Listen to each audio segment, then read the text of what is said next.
नमस्ते दर्शकवृन्द, म शरण प्रधान। यो च्यानल काठमाडौँ घर जग्गाको नाममा सुरु भएको थियो, तर अब उपरान्त मेरो बाल्यकालको सङ्घर्षको कहानी सुनाउन गइरहेछु। यो अलिकति झलक हेर्नुहोला, तपाईहरू कन्फ्युज नहुनुहोला। अप्ठ्यारो परेकोले 2 करोड 50 लाख पर्ने घर 1 करोड 70 लाखमा आएको छ। नयाँ मापदण्डमा बनेको 3 तले घर। कारण म बाल्यकालमा असाध्य सङ्घर्ष र दुःख गरेर हाल अमेरिकामा आएको छु।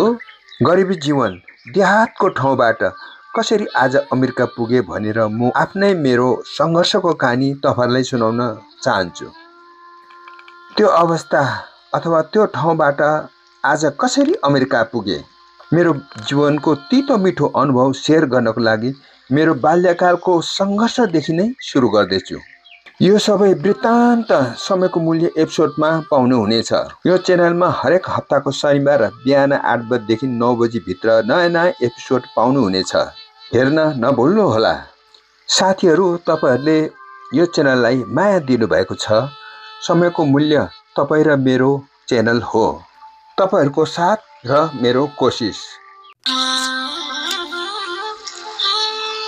नमस्कार, म शरण प्रधान।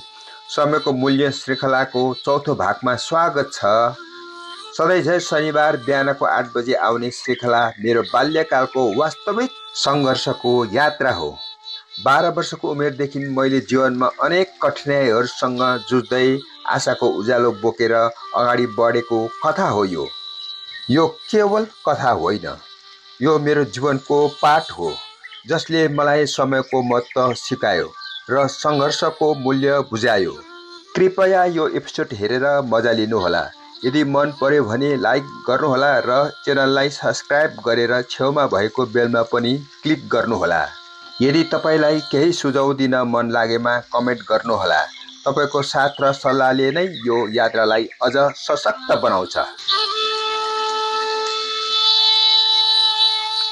सन् 1970 सालतिर गाउँको प्राइमेरी स्कुल पढ्दै मैले बाल्यकालदेखि आमा र बुवासित व्यापार कसरी सिके, प्राइमेरी स्कुलमा शिक्षकले कसरी पढाउनुहुन्थ्यो, साथै विद्यार्थीले कसरी पढ्थे, परीक्षाको नतिजा थाप्ने दिनको अनुभव, गाउँको प्राइमेरी स्कुल सिद्धिँदा साथीहरू छुटिँदाको नराम्रो अनुभव, त्यसपछि जाडो महिनाको छुट्टीमा बुवासित गिटी कुट्न कसरी गए, कति पैसा कमाए, त्यतिखेर आमा बुवा र दाइले के गर्नुहुन्थ्यो, आमाले रक्सी बेचेर साथै कटुवा तानेर त्यसको प्रतिफल के भयो इत्यादि मैले बाल्यकालमा देखेको, सुनेको र भोगेको कुराहरू यो एपिसोडको पहिलो पार्ट, दोस्रो पार्ट र तेस्रो पार्टमा जस्ताको तस्तै उल्लेख गरेको छु। यदि हेर्नु भएको छैन भने हेर्नुहोला, लिङ्क डिस्क्रिप्सनमा राखिदिएको छु। आउनुहोस्, आज यो चौथो एपिसोडमा बुवासित गिटी कुट्न जाँदा कति पैसा कमाए र त्यो पैसा केमा खर्च भयो, जाडो महिनाको छुट्टीमा घरमा काम गर्दा के गर्ने गर्थ्यौँ, आइतबार बारी खन्दै गर्दा बारीमै आगो तापेर बुवासितको गफगाफ, बुवाको बाल्यकालको सङ्घर्ष, तिब्बतमा नुन ल्याउनु जाँदाको अनुभव, नुन ल्याउनु जाँदा जङ्गलमा गुण्डाहरूले कसरी लुट्थे इत्यादि यो एपिसोडमा उल्लेख गरेको छु। अन्तसम्म हेरेर जस्ताको तस्तै प्रतिक्रिया दिनुहोला। सन् 1970 को मेरो आफ्नै बाल्यकालको सत्य कथा। जाडोको महिना, स्कुल छुट्टी थियो। गाउँको प्राइमेरी स्कुललाई छाडेर टाढाको हाई स्कुल जाने मनमा उत्सुकता र नयाँ उमङ्ग थियो। आज आइतबार, हिजो हप्ताभर गिटी कुटेको पैसा 6 रुपियाँ पाए। 6 दिनमा 6 रुपियाँ। यो मेरो जीवनको पहिलो कमाई। हातमा चोट लाग्यो, आँखामा ढुङ्गाको छेस्का पस्यो, तर मेरो मनमा आत्मविश्वास बढ्यो। आमालाई 2 रुपियाँ दिए, दाइलाई मेरो घाँस काट्नु सघाइदिनु भएकोमा 1 रुपियाँ दिए, बाँकी 3 रुपियाँ मेरो काठको कन्तुरमा हाले। आज गिटी कुट्न जानु पर्दैन आइतबार भएकोले। अब त गिटी कुट्न अलिक बानी भयो, त्यसैले हात दुख्नु पनि अलिक कम भयो, तर हातमा ठेला छ। मलाई लाग्छ अर्को हप्ता अझै धेरै गिटी कुट्छु होला। बिहानै दाइसित चाँडै उठेर दाजुभाइ घाँस काट्न गएर आइवरी बिहानको खाजा खाएर आज हामी 3 भाइको बारी खन्ने काम थियो। जेठा दाई, माइला दाई र म तीनै भाइ खाजा खाएर बारी खन्नतिर लाग्यौं। 1 बजेतिर खाजा खानु घरमा आएर फेरि बारीतिर लाग्यौं। ठुलो बारीको पाटा 3 भाइले खनेर सिद्धायौं। बारीमा आगो पुगेर सकरखण्डा पोलेर 3 भाइले खाँदै थियौं। बुवा आउनुभयो र भन्नुभयो यो सिद्धायो, अब अर्को हप्ता अर्को बारी खन्नु छ। बुवाले पनि पोलेको तरुण खानुभयो अनि गफगाफ सुरु भयो। बुवाको जन्मस्थान इलामको सिद्धि गाउँ। बुवाको दाजुभाइ 7 जना। हाम्रो बुवा अन्तरे अनि 1 जना बहिनी। मलाई आजसम्म पनि राम्ररी थाहा छ बुवाले बारीमा आगो ताप्दै भनेको कुराहरू। 10-15 जना गाउँको साथीहरू भेला भएर चाइनाको बोर्डर तिब्बत नुन ल्याउन जानुहुन्थ्यो अरे। महिना दिनलाई पुग्ने चामल, नुन, दाल, तेल इत्यादि खानेकुराहरू साथै बाटोमा सुत्दा ओड्ने उछ्याउने घोडा अथवा गधालाई बोकाएर जङ्गलको बाटो जानुहुन्थ्यो अरे। नुन ल्याउन जङ्गलको बाटो जाँदा गुन्डा लाग्थ्यो अरे।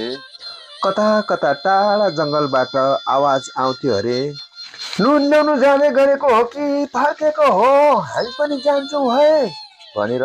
अनि जवाफमा हामीले फर्केको है भन्नु पर्थ्यो अरे। कारण नुन ल्याउन जाँदै गरेको भन्यो भने गुन्डाहरूले फलो गरेर पैसा लुट्थ्यो अरे। त्यसैले नुन ल्याउनु जाँदै गरेको बेला पनि हामी त फर्केको है भन्नु पर्थ्यो अरे।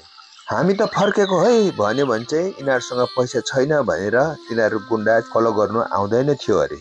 चाइना बोर्डर तिब्बतबाट ल्याएको ढिका नुन 1 वर्ष पुग्थ्यो। त्यस बेला ढिका नुन खानुहुन्थ्यो, आयोडिन नभएको नुन। त्यसैले त्यस बेलाको मानिसहरूमा धेरैलाई घाँटीमा गट्ठागाड हुने गर्थ्यो। बुवाको जन्म सन् 1810 मा भएको। सन् 1950 सालमा चीनले तिब्बत कब्जा गरेको। त्यसपछि बुवाहरू तिब्बत नुन ल्याउन जानु थाल्नु भएको अरे। ठिक समय हेरेर जानु पर्थ्यो अरे। त्यो लामो यात्रामा त्यही पनि पशुहरूसँग महिनौँ दिन लाग्थ्यो अरे। हिमालको छेउ भएर जानुपर्ने, त्यसैले हिउँ पक्लिएको समय, तर बर्खामा पनि जान नसकिने कारण पानीले नुन पक्लिने भएकोले त्यसैले वर्षको ठिक समय मिलाएर 2 पटक जानुपर्ने। त्यो समयमा नुन ल्याएर बिक्री गर्नुहुन्थ्यो अरे। त्यो समयमा जसको घरमा नुन, गाई र खेती गर्ने बारी हुन्थ्यो उसलाई धनी भनिन्थ्यो अरे। त्यस दिन जाडोको महिना बारीमा आगो ताप्दै बुवासित लामो गफगाफ गर्दै गर्दा झमक्क साँझ भयो। घर फर्केर बेलुकाको खाना खाएर केही क्षण मैले दाइले गाउँमा जनचेतनाको लागि नाटकको स्क्रिप्ट लेख्नु भएको स्क्रिप्ट हेरेर सुत्न गए। भोलि सोमबार गिटी धेरै कुट्नुपर्छ। हाई स्कुलको एडमिसन, स्कुलको ड्रेस र कापी कलमको खर्च कसरी पुर्याउने, आमा पनि बिरामी हुनुहुन्छ भनेर सोच्दै सुते। दर्शकवृन्द, यो एपिसोड कस्तो लाग्यो जस्ताको तस्तै कमेन्ट गर्नुहोला। तपाईले सल्लाह सुझाव दिने गर्नुभयो भने मलाई अझै हौसला हुने थियो। राम्रो लागेमा एक लाइक र सब्सक्राइब गरेर छेउमा भएको बेलमा पनि क्लिक गर्न नभुल्नुहोला। अब आउने अर्को हप्ताको एपिसोडमा मेरो लाइफको विशेष कठिनाइको मोड आउँदैछ, हेर्न नभुल्नुहोला। र दर्शकवृन्द, आजलाई यति, पछि भेट्ने बाचा गर्दै आजलाई बिदा लिन चाहन्छु। धन्यवाद।